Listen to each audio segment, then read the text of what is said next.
রংপুরে শহীদ আবু সাইদের নামে কোচিং সেন্টার খোলার অভিযোগে হাসান আলী নামে এক কলেজ ছাত্রকে পুলিশের কাছে তুলে দিয়েছে মহানগর বৈষম্য বিরোধী আন্দোলনের একদল নেতাকর্মী। পরে পুলিশ তাকে মহানগর কোতোয়ালি থানা হাজতে আটকে রাখে।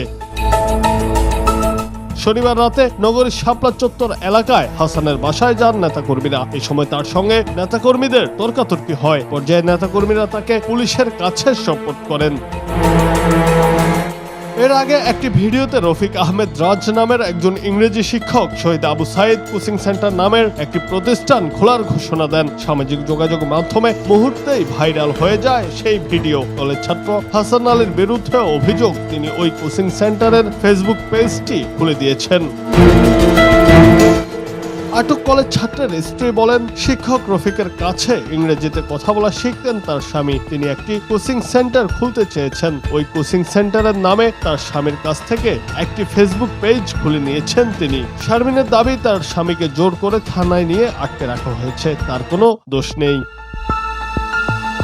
এই বিষয়ে জানতে চাইলে মহানগর বৈষম্য বিরোধী ছাত্র আন্দোলনের আহ্বায়ক ইমতিয়াজ আহমেদ ইমতি বলেন, শহীদ আবু সাইদের নাম ভাঙিয়ে ব্যবসা করলে আমরা তার বিরোধী।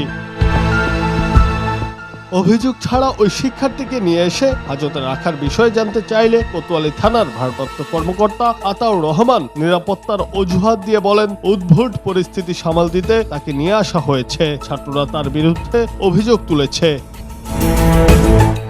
এই ঘটনাকে নাগরিক অধিকার লঙ্ঘন বলছেন মানবাধিকার নিয়ে কাজ করা ব্যক্তিরা। রংপুর আদালতের আইনজীবী পলাশকান্তি নাগ বলেন, গ্রেফতারি পরোয়ানা বা আমলযোগ্য অপরাধ ছাড়া কোনো ব্যক্তিকে পুলিশ আটক বা গ্রেফতার করতে পারে না। এই ধরনের গ্রেফতার আইন ও পুলিশের ক্ষমতার অপব্যবহার এবং মানবাধিকারের চরম লঙ্ঘন।